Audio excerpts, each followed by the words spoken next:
Malgré ses immenses cornes, qui peuvent dépasser la taille d'un homme adulte, le longhorn est un animal calme et flegmatique. Mais lorsqu'un membre d'une autre race a décidé de l'attaquer, ce longhorn mâle s'est défendu. Ça a l'air épique, non? Et nous vous montrerons d'autres cas où les taureaux ont montré leur force. Un immense troupeau de buffles a repéré de jeunes lions qui se reposaient dans l'herbe. Les ongulés ayant une supériorité numérique, ils ne pouvaient pas laisser les prédateurs s'endormir tranquillement. Les mâles sont passés à l'attaque en une immense vague. Ils se tiennent épaule contre épaule et pointent leurs cornes contre les prédateurs. Il y a plusieurs lions et c'est seulement ainsi qu'ils ont échappé à un terrible massacre. Les taureaux ne veulent pas prendre de risques, ils ne vont donc pas se laisser faire. Mais les lions ne le savent pas. L'affrontement prend des allures épiques. Les prédateurs ont dû adopter une position défensive et rester à proximité. Ils grognent et tentent de faire fuir les taureaux, mais les lions ne savent pas qu'ils se font malmener. Les taureaux repoussent les lions.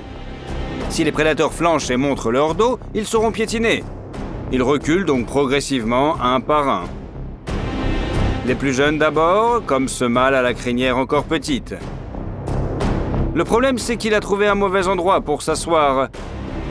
Cet énorme rocher est peut-être grand, mais il est assez incliné. Alors que les autres mâles détournaient l'attention du jeune lion, l'un d'eux arrive calmement par l'arrière et s'arrête juste au-dessus du lion. On a l'impression que le buffle a décidé de faire une farce au prédateur. Regardez, et comme il veut prendre une belle photo, il prend la pose tandis que le lion, sous sa tête cornue, est presque hystérique. Trouve une réplique amusante au taureau et écris-le dans les commentaires. Finalement, le lion n'en peut plus et saute du rocher. Il est accueilli au pied du rocher par un taureau excité. D'un puissant coup de corne, le lion pèse autant qu'une petite moto et s'envole. Il est vivant, mais quelques côtes sont certainement cassées par l'éperonnage. Ce buffle, contrairement au précédent, est sérieux. La pointe acérée de sa corne est passée à quelques centimètres de la gorge du lion.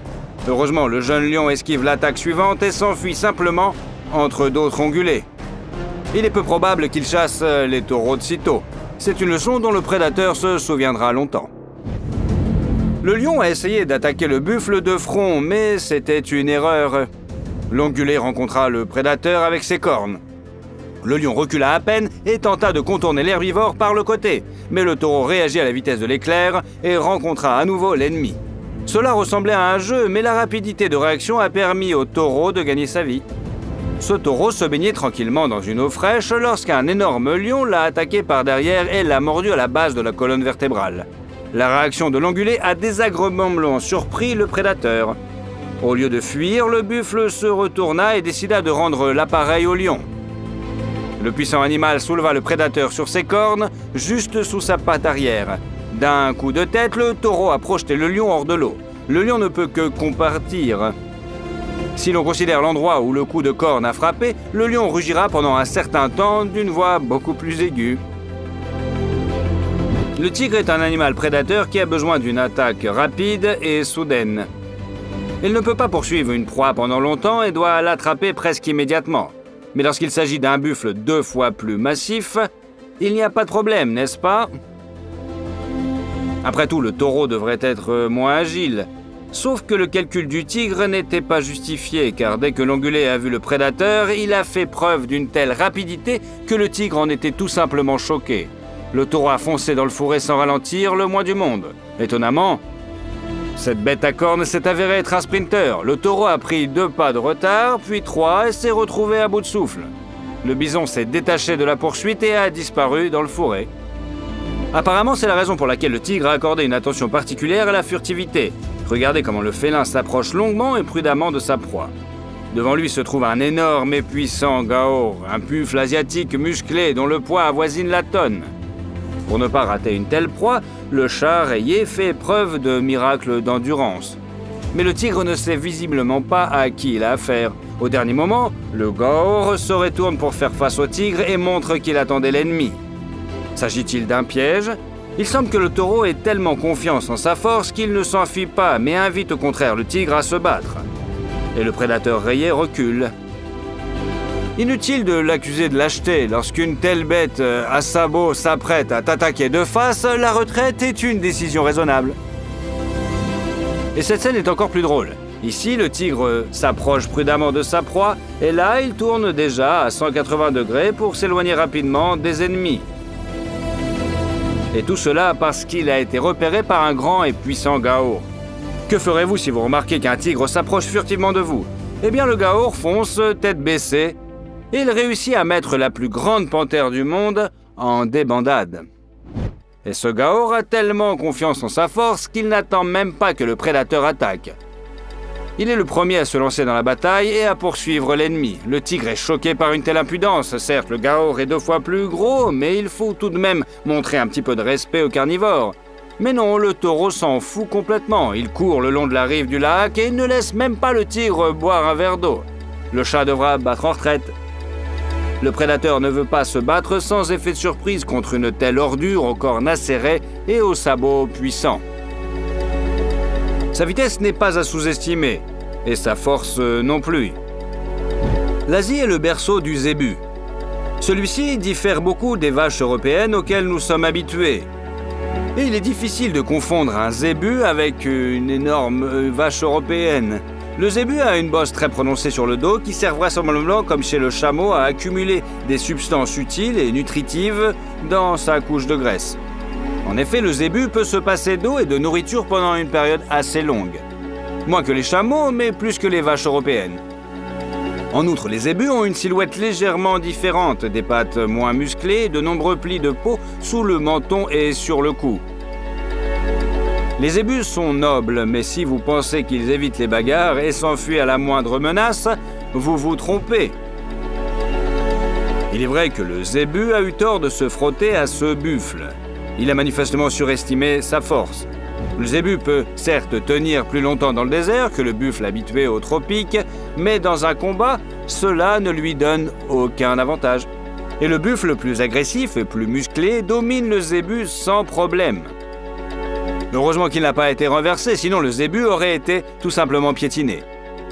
Mais on peut clairement comparer les différences entre ces races à cornes.